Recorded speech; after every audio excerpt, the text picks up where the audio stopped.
Pero usted sabe que a Capone no lo pudieron meter a la cárcel sino cuando demostraron que había defraudado al fisco norteamericano. Eso pasa con los capos no dejan huellas. Y le voy a contar una cosa, y está sembrada la semilla de la violencia, la sembró Pablo Escobar Gaviria y nosotros en Medellín. Cuando nosotros empezamos a matar en Medellín, usted no conseguía sicarios que mataran mujeres, pero las teníamos que matar nosotros. Porque había cierto principio en los sicarios que no, mujeres no.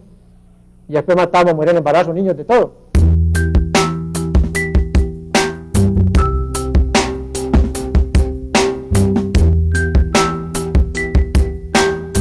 Sus hojas de vida parecen más limpias muchas veces que las de cualquier otro ciudadano. Yo estoy en contra de todas las organizaciones que atenten contra la seguridad y la paz de la nación, ya sean ellas de izquierda o de derecha.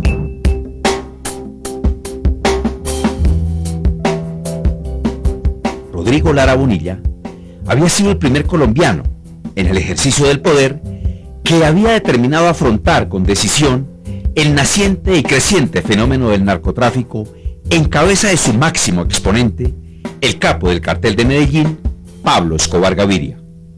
Rodrigo fue un tipo que desde el principio él decía que él quería ser presidente. Él decía sus discursos mientras se bañaba. Él le hacía discursos a un perro que teníamos que se llamaba Soneto.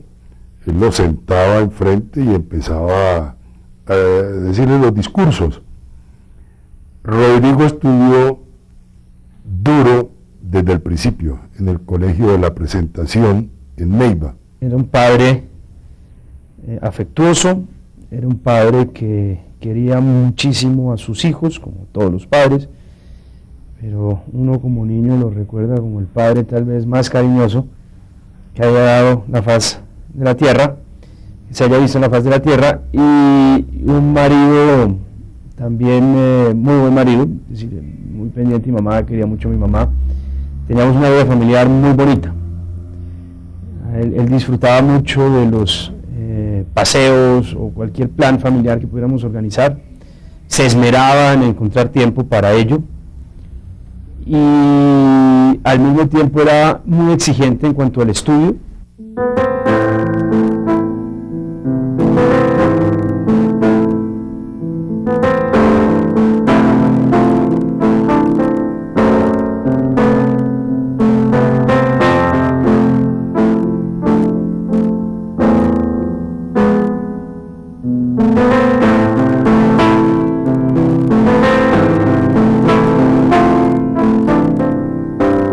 Rodrigo Lara era huilense, un estudiante de provincia que se vino a estudiar acá a Bogotá, a la Universidad Externado Colombia, absolutamente inteligente, vivaz, creativo, libre, que llegó a estudiar esta universidad y aquí tuvo un desarrollo intelectual muy bueno. Fue una persona que sobresalió desde que era estudiante, y la misma universidad lo envió a hacer estudios a Europa. Nos encontramos en el externado, yo era un joven profesor que estaba iniciando, ya Rodrigo estaba más consolidado, e hicimos la amistad que se hace en esas condiciones, una relación de respeto, y con quien se conversaba muy agradablemente. Y allí en la universidad, estando allí, lo nombraron ministro de Justicia.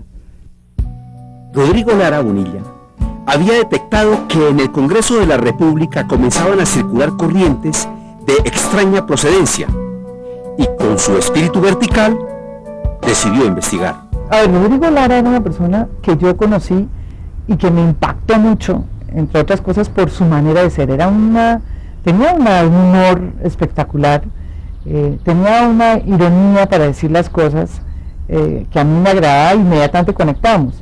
Me fascinaba la manera como él tenía la crudeza con que él analizaba la realidad política. Lara Bonilla continuaba librando su frontal lucha contra el cartel de Medellín.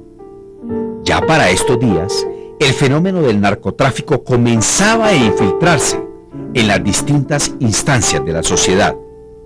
Era una persona transparente, honesta, muy inteligente, una figura, en su momento quizás la figura más representativa dentro del Partido Liberal y luego dentro del nuevo liberalismo, caracterizada por señalar al narcotráfico, a las organizaciones criminales en un momento en el cual no estaba claro si el cartel de Medellín era un cartel, cuántos carteles había, cómo era el tema de sus relaciones con la clase política. En ese momento había mucha inquietud. De hecho, esa es la época en que Escobar es congresista. Y Rodrigo Lara, dentro del nuevo liberalismo, luego de que Escobar le tiende una trampa para cuestionar supuestos ingresos de dineros del narcotráfico a la campaña al Senado de Rodrigo Lara, pues Rodrigo se encarga de velar y de denunciar públicamente toda la estructura interna del cartel de Medellín. E hizo muy importantes debates entre el 79 y el 82 por las desapariciones y las torturas que se cometieron a raíz de este Estatuto de Seguridad. Lara Bonilla, más que político, era académico, o más bien lo digo de otra manera, si era tan buen político era porque era muy buen académico. Me explico, la base de él era su pensamiento académico. Yo recuerdo en esa época aquí en el departamento él nos dirigía una investigación que por ahí debe estar, entre otras, sobre el Congreso de la República, pero una investigación académica, con encuestas y todo era liderado por él. Él tenía una curiosidad académica que le daba una solidez conceptual y una solidez de principios bastante grande, y esa parte de Lara no se conoce. Entonces en la Universidad Externada de Colombia, de la cual fue egresado el doctor Rodrigo Lara como yo, se formó un equipo de investigadores con el doctor Juan Carlos Henao, con el doctor Rodrigo Prini, estaba yo, bajo la dirección de Rodrigo Lara, en el cual se empezó a analizar cómo vota cada uno de los congresistas y empezar a hacer un estudio profundo sobre las tendencias y sobre la forma como los congresistas estaban tomando sus decisiones, y de esa manera poder entender qué había detrás de la toma de decisiones. Claro, estábamos buscando y tratando de comprobar ese tipo de relaciones con el crimen organizado, en su momento con el narcotráfico. Lara Bonilla es víctima en el Congreso de la República de una celada. El líder huilense es señalado de recibir un cheque del narcotráfico.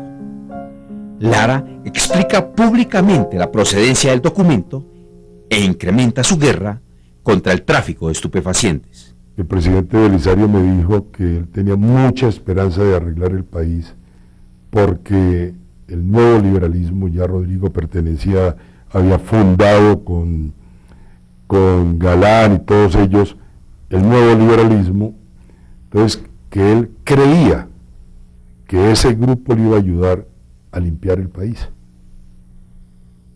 No, pero pues en realidad lo que pasó fue que los narcos no resistieron esa pelea. Fue un político de muy firmes convicciones. Él tenía un alto sentido del deber y un sentido muy alto de la dignidad. Para él, la dignidad propia del ejercicio de representar a los colombianos era algo que siempre hizo respetar, y sin duda eso caracterizó sus últimos 9 meses que pasó en el Ministerio de Justicia. Él sabía que estaba en peligro y sin embargo seguía actuando. Era una persona rebelde, era una persona que no se quedaba callada, era una persona vehemente, que discutía, que argumentaba. Yo diría que sí era una persona muy valiente. Él llega inicialmente con unas ideas, porque también a veces se resume todo al tema del señor Pablo Escobar, o el cartel de Medellín, porque es que Pablo Escobar es el cartel de Medellín.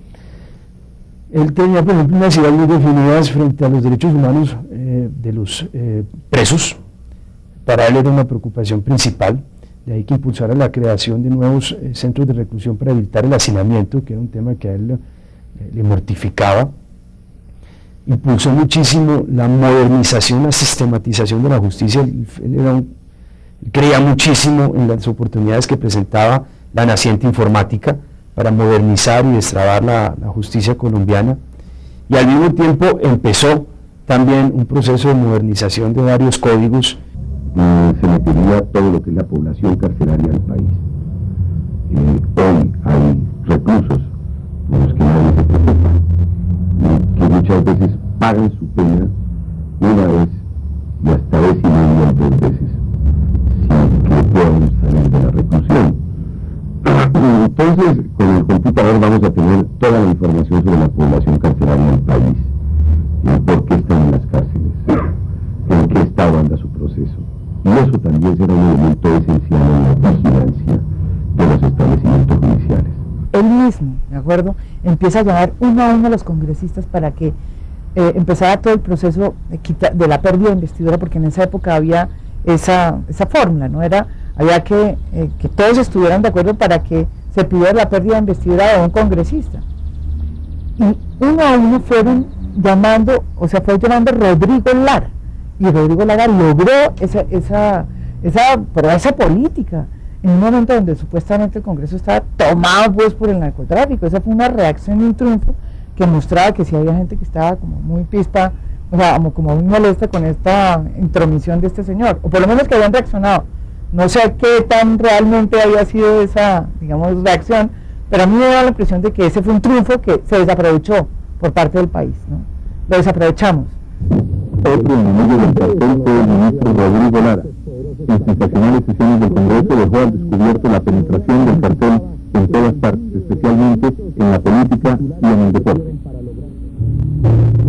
Escobar contraatacó y promovió el escándalo del $1.000.000 entregado a Lara. El ministro admitió la transacción y explicó que se trataba del pago de una deuda de negocios. En ese momento Lara recibió apoyo. El espectador reimprimió una denuncia suya sobre Escobar. La embajada de Estados Unidos le derogó la visa múltiple y Santo Firme borró de su partido el nombre de Pablo Escobar. Comenzó así la mala racha del cartel. Usted sabe que la mafia intentó enlodar, intentó asesinarlo, digamos, moralmente, con el famoso cuento de un cheque de un narcotraficante, que era un tipo, sí, que era del departamento del Huila y del Caquetá, y que del día a la mañana consiguió unos pesos y que trató de infiltrarse, y pues efectivamente hizo unas compras, unos negocios familiares. Eso arranca básicamente como una reacción de él, primero, porque pues no iba a permitir que mancillaran su dignidad. Varias personas le dijeron: ministro Rodrigo, no ataque a esa gente, más bien admita que usted pudo haber recibido por accidente un dinero de estos tipos y verá que su vida va a ser más tranquila y seguramente no lo van a matar. Pero conociendo su carácter y el sentido de dignidad que él tenía y su preocupación de que sus hijos un día fueran a tener una idea mal concebida de él, pues sencillamente enfrentó pues a estas personas, porque pues su dignidad tenía un valor superior al de la vida para él. No habría podido afirmar cualquier cosa para justificar la existencia del cheque. Habría podido decir que lo había recibido como pago de honorarios profesionales o por cualquier otro negocio. La verdad es que la verdad es lo que he expresado desde mi declaración de la semana pasada. Se trata de una simple compraventa del doctor Roberto Bahamón en un negocio en el cual tenía participación en familia. Y fue feroz la acusación, y además una acusación tan terrible que por poco a Rodrigo Lara, siendo ministro de Justicia, una justicia entonces amañada con la mafia, casi logra el desafuero infinito de meter a la cárcel a Rodrigo siendo ministro. Yo tuve, y esto también hace parte de la anécdota, el privilegio de entrevistarlo, y digo el privilegio porque él se había marginado muchísimo de los medios, de estar enfrentado permanentemente. Yo trabajaba para entonces en el noticiero 24 horas, lo llamé, me dio la entrevista, permanecí mientras se instalaban las cámaras ahí en un recinto, y al frente de la puerta de su despacho quedó abierta, y caminaba de una manera desesperada, estaba muy preocupado. Lo vi muy transfigurado, como tal vez la imagen que vi cuando estaba en el Congreso y se dio cabida a ese hecho del cheque. Hablamos obviamente de lo que sería su defensa, de la decisión de enfrentar el narcotráfico y claro. Y lo que me impresionó fue ver a Rodrigo Lara muy tocado, porque obviamente a él, pues sí, aceptó ese cheque y le tendieron una celada y evidentemente era para fregarlo. Y eso a él lo marcó mucho, pero tal vez lo que más lo marcó fue, no solamente, no que lo dejara el gobierno, yo creo que el gobierno no, lo dejó el movimiento del nuevo liberalismo. Luis Carlos Galán, en lugar de apoyarlo, nombró un tribunal me acuerdo como un tribunal, para decidir si era o no ético o lícito lo que él había hecho. Y eso a él le molestó muchísimo. Y las relaciones se agriaron. Y eso me lo comentaba él a mí. Yo no sé si estuvo bien hecho de Luis Carlos Galán hacer eso. Pero lo que sí era evidente es que en ese momento el que estaba metido en el problema de la lucha contra el narcotráfico era Rodrigo Lara. Luis Carlos Galán vendría después, pero en ese momento el que estaba poniendo el pecho era Rodrigo Lara. Y en ese momento él se quedó solo. Y esa era su gran tristeza.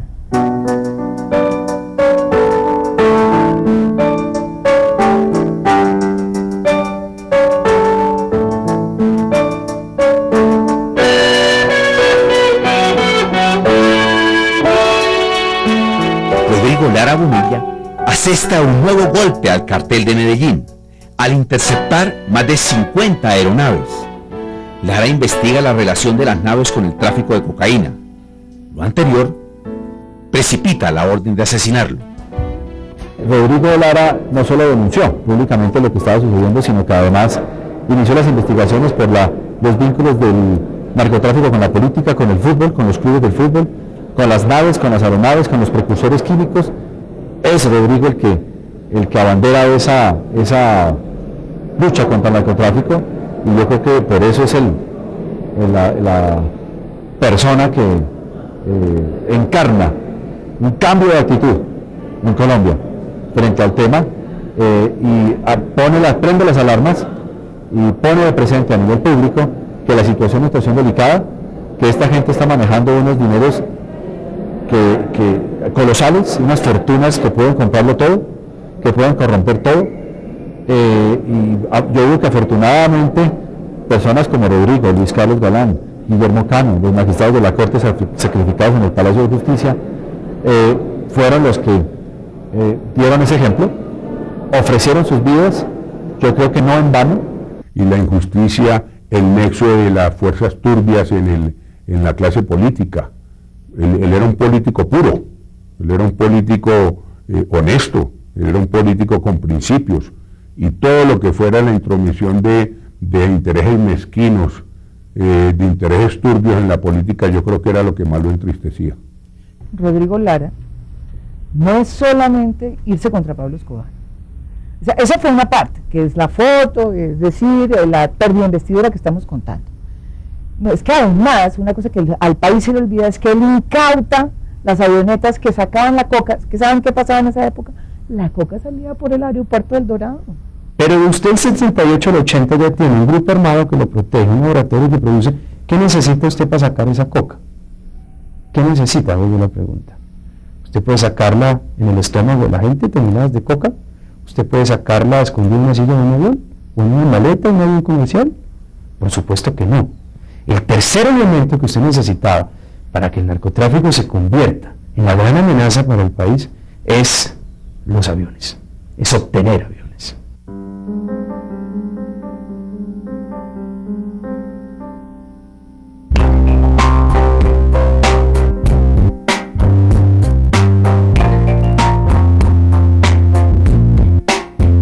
Desaterrizan las avionetas, los famosos aviones o la flotilla de aviones que adquirió el narcotráfico a principios de los años 80, y con la cual pues ellos podían exportar en toneladas industriales cocaína a los Estados Unidos. Sin esa flotilla de aviones, el narcotráfico no se hubiera convertido en lo que se convirtió. Sin esa flotilla de aviones, el narcotráfico en Colombia sería un asunto casi que artesanal. Me acuerdo que él siempre me decía, mire, si me matan va a ser por esto.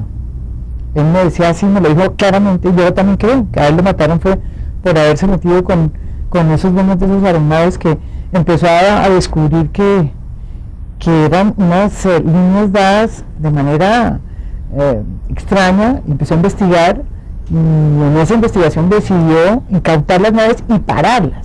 Si esos señores como Escobar y los Ochoa no tienen los aviones en el 80 y el 82, ¿usted cree que Escobar hubiera podido haberse convertido en esa amenaza que arrodilló a este país, que mató a candidatos presidenciales, ministros, procurados, que puso bombas, que tumbó un avión? Yo le hago esa pregunta, ¿lo hubiera logrado? No lo hubiera logrado, sería un criminal pequeño y mediano. Y repito, Rodrigo Lara nunca se asustó por el caso de Pablo Escobar. En cambio sí se asustó por la presión que recibió cuando empezó a entender que los dueños de esas aeronaves eran mucho más poderosos que el propio Pablo Escobar.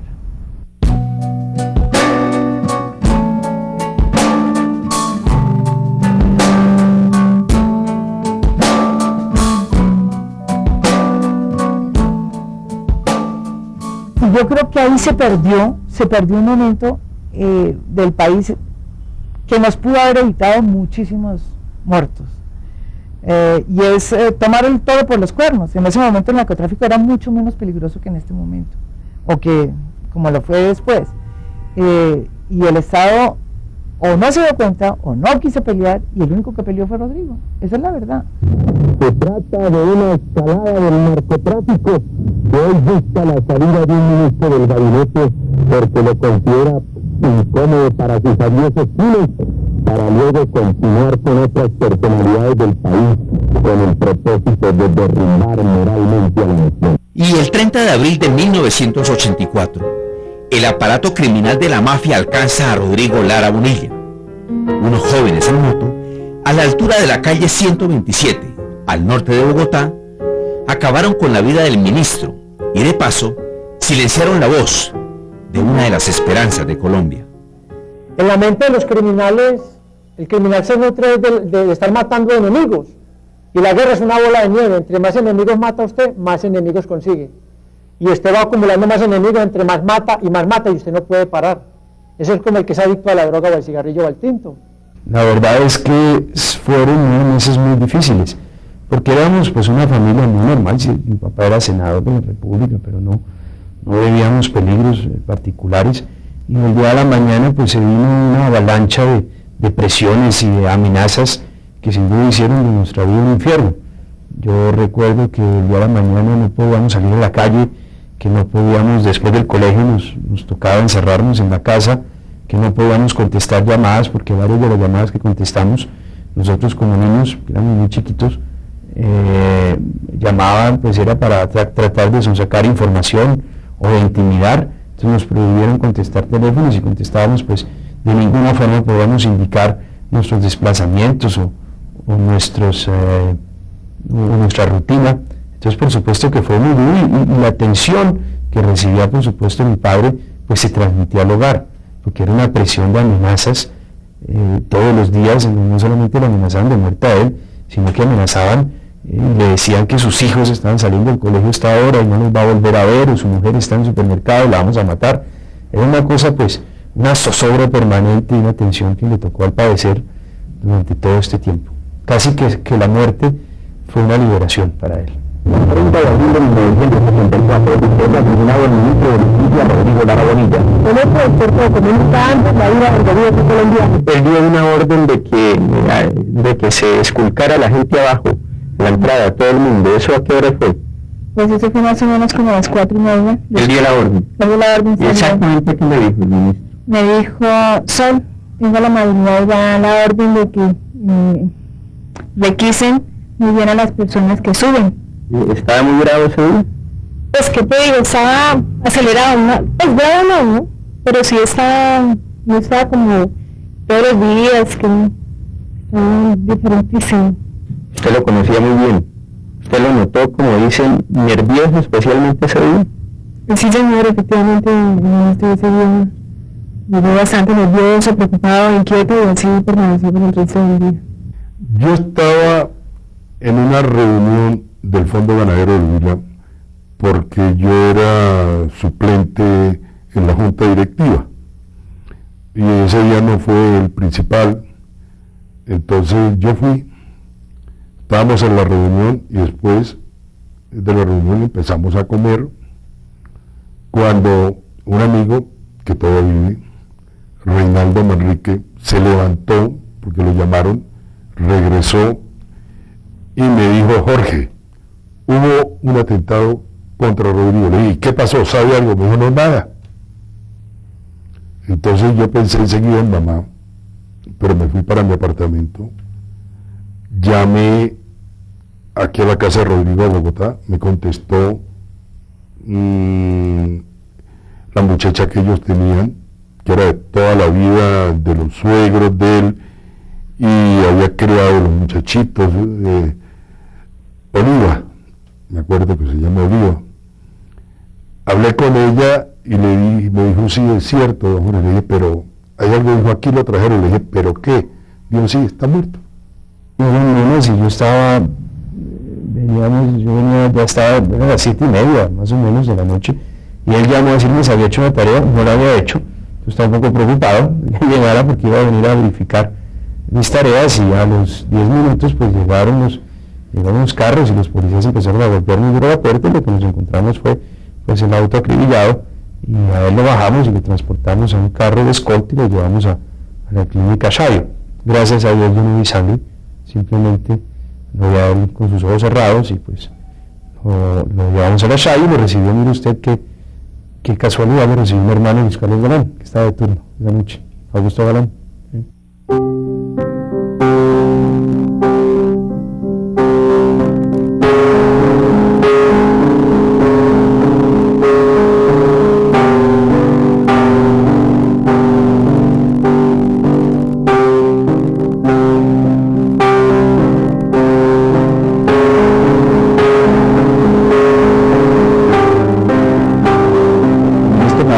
Que lo acompañara en su despacho como su asesor.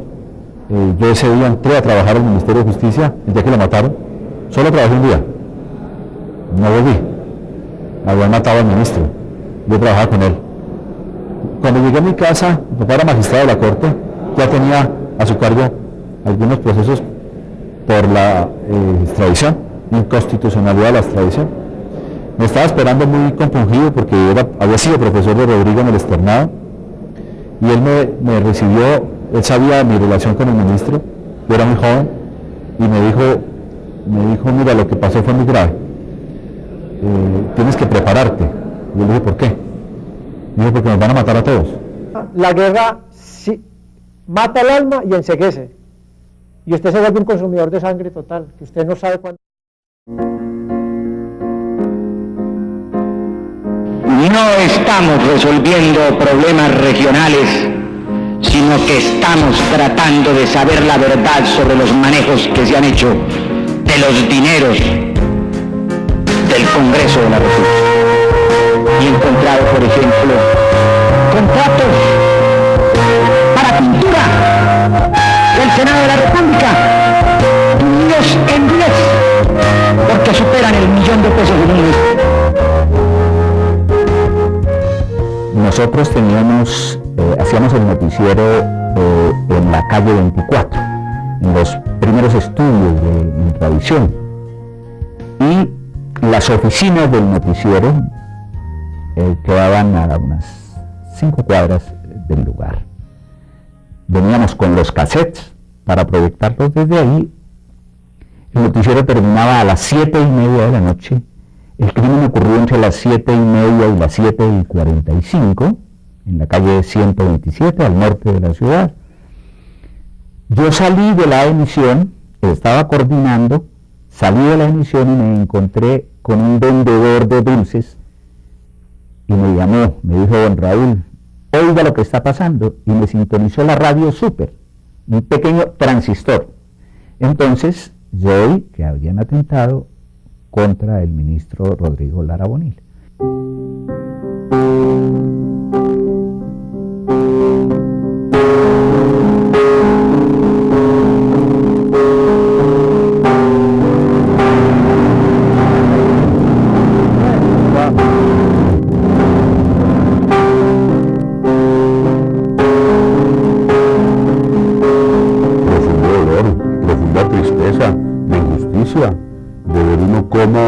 alguien tan lúcido, tan querido, con tanta vida por delante, por favor? Es que lo matan a los 30 y pico de años, 37.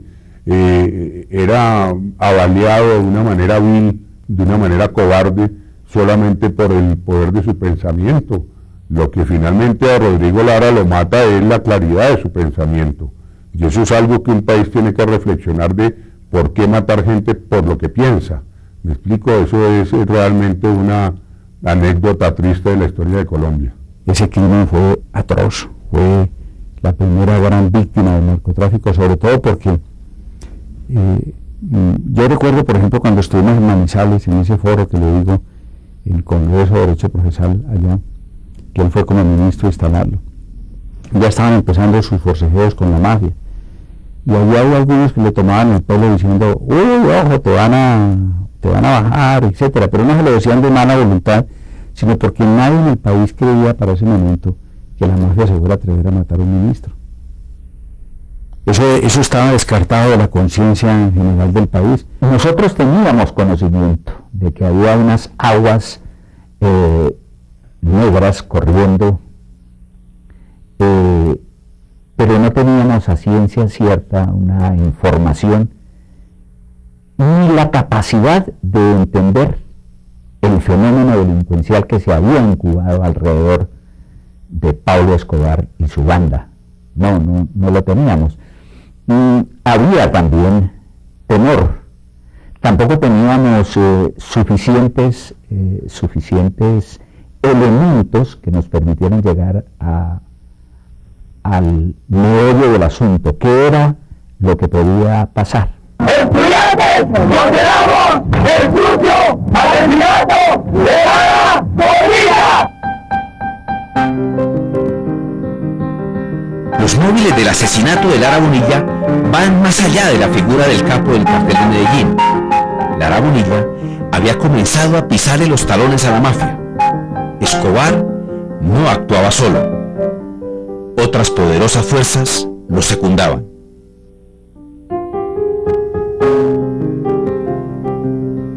Y yo creo que cuando Pablo Escobar se intenta meter a la política y se logra infiltrar inicialmente en el movimiento neoliberalismo, y Rodrigo Lara y Luis Carlos Galán lo sacan públicamente en una manifestación en Medellín, yo creo que a mí se selló la suerte de ambos. Ahí empezó ese drama que terminó pues con el asesinato de ambos. Y a eso se sumó pues que la carrera política de Pablo Escobar se frustró, por fortuna, gracias a que el neoliberalismo lo sacó, y después Rodrigo Lara lo denunció. Antes de 1978, es decir, antes de la creación de Tranquilandia, ¿quién era Pablo Escobar?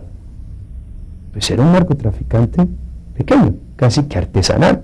Tenía su cristalizadero, traía su coca del sur del país, pero no producía cantidades industriales de coca para convertirse en los hombres más ricos del mundo.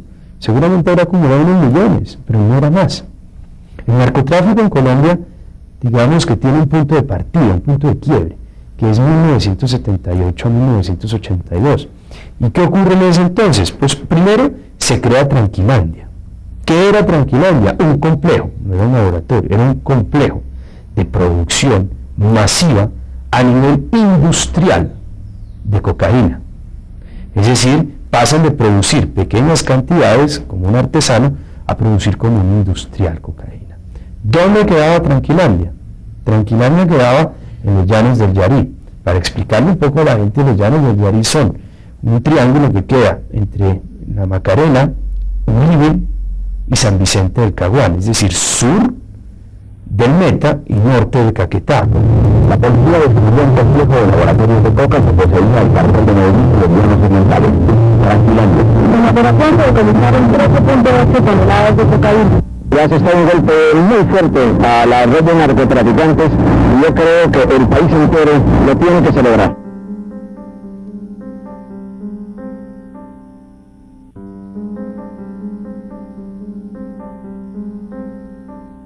Primero Tranquilandia, después la incautación. Fue rápido. Y mientras todo esto pasó, asesinan a Rodrigo, después matan a hubo un interregno en donde ellos tuvieron tiempo para pertrecharse, montar sus ejércitos privados y empezar a matar como mataron. Y eso asustó a mucha gente, y asustó al Estado, y nos asustó a los periodistas y a todos. No tengo duda de que a eso se agregó también a esa decisión criminal de asesinarlo a él y asesinar a Galán, pero sobre todo a Rodrigo, tuvo que ver con la circunstancia del desmantelamiento de Tranquilandia, que eso le significó una pérdida gigantesca al cartel de Medellín y una circunstancia que no había habido jamás el cartel de Medellín, porque ellos eran amos y señores de aquí de Colombia. El poder del narcotráfico trajo consigo la sed de los delincuentes por atrapar y controlar otras instancias, sectores propios del manejo de los destinos de la nación.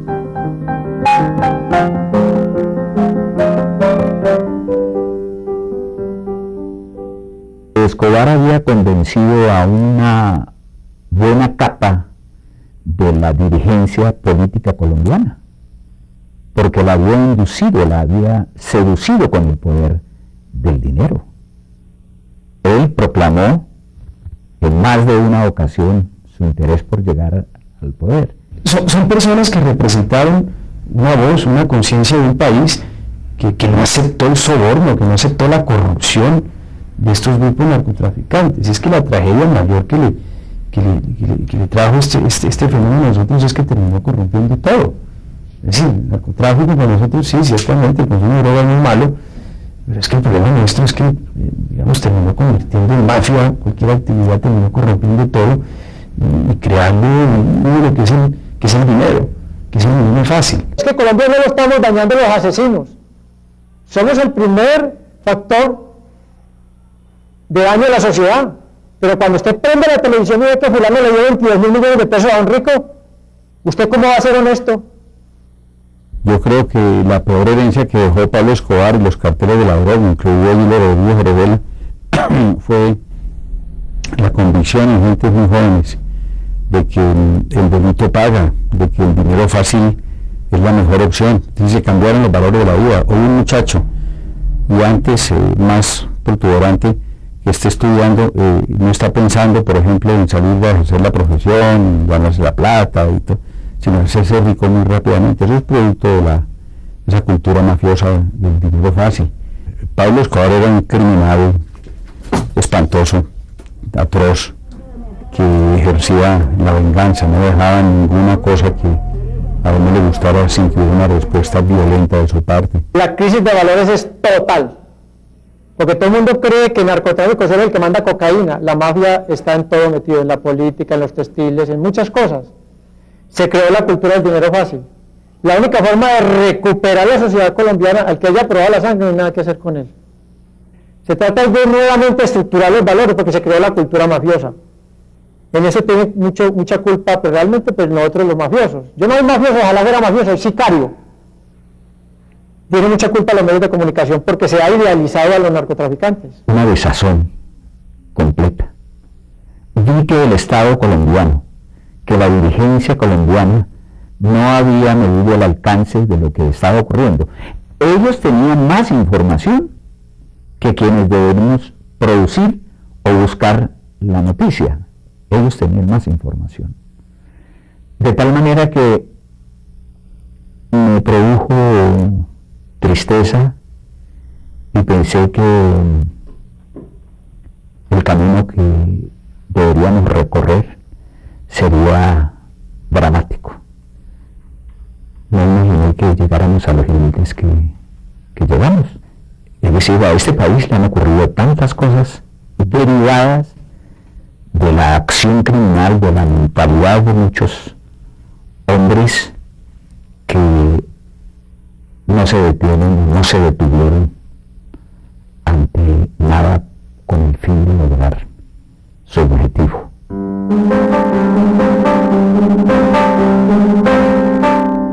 La investigación sobre los responsables del asesinato de Lara Bonilla ha tenido un camino tortuoso.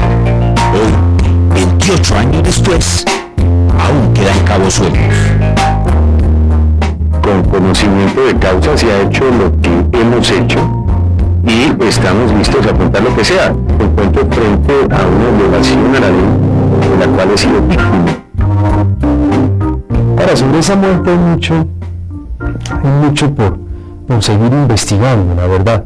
Como ese proceso, el cartel de Medellín, yo les recuerdo que el cartel de Medellín no solamente Pablo Escobar, sino también los hermanos Ochoa, por ejemplo, sus socios en la política, para solamente citar dos nombres. El cartel de Medellín asesina a mi padre y el cartel de Medellín impide a todo precio que la investigación pueda dar frutos. Recuerde usted que asesinaron al juez Tulio Manuel Castro Gil, que asesinaron testigos, y esa investigación terminó en el 89 básicamente acusando al conductor de la moto y a otro cargaladrillos del narcotráfico que participó en ese crimen. Nunca se llevó a los responsables. Cuando mataron a Rodrigo en mayo, todos comprendimos que realmente estábamos ante una amenaza mayúscula. Nadie se imaginó que pudieran matar a un ministro de justicia, y de ahí en adelante todo fue posible. El atentado contra jueces, el tema del Pepe Galán, y hoy paradójicamente la justicia patina y no nos da ninguna explicación, digamos que satisfactoria, que nos diga por qué el crimen de mi padre no es delito de lesa humanidad, cuando toda la cadena de delitos de lesa humanidad del cartel de Medellín ha sido declarado de tal forma. Hay mucho que investigar, por ejemplo, los informes de policía judicial, los informes de ese entonces señalan que fue asesinado por una moto. Sin embargo, hay personas también que señalan que no, que el vehículo se detuvo, que fue rematado, que hubo dos motos, que hubo una serie de complicidades que nunca se han investigado, y que sería bueno que hoy en día la justicia que no excluya paradójicamente este caso tan sensible, que sería una verdadera caja de Pandora.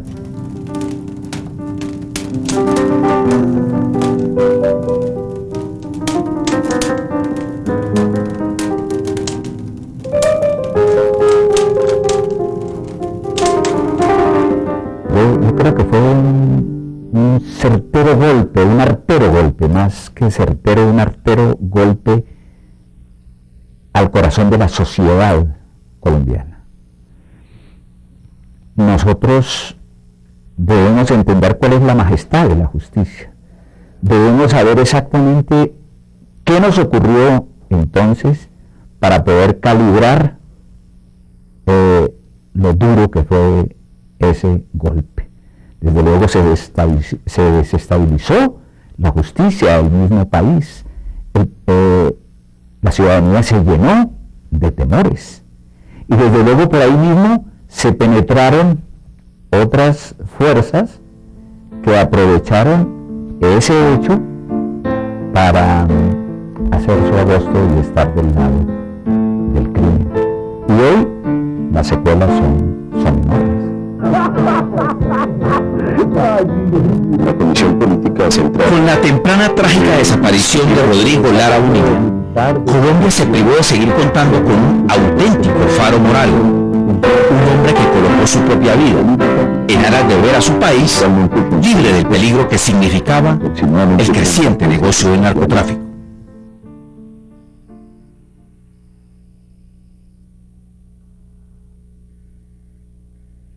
Los que lo veían como competencia, esos respiraron más. El mismo Santofimio tuvo que respirar muy bien, y otros, porque Rodrigo iba muy rápido. Él iba muy rápido y él era capaz de hacer grandes cosas, pero no lo dejaron, por miedo. Rodrigo era un hombre denso, muy importante. Yo creo que él estaba llamado para ser presidente de la República, Rodrigo. Era un hombre, además de una simpatía personal impresionante.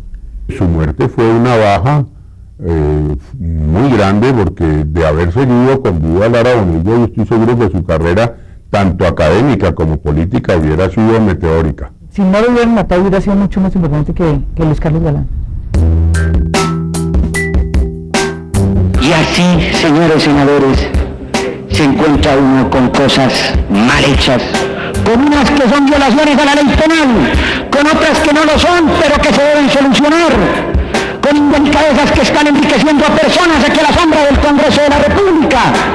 Señor presidente, no queremos más informaciones, queremos que se responsabilice a las gentes, queremos justicia penal, queremos una Contraloría que entre a investigar esto a fondo, queremos, señor presidente, que se nos diga quiénes son los responsables, que se les destituya y que se les exija la responsabilidad que les corresponda por haber violado la ley.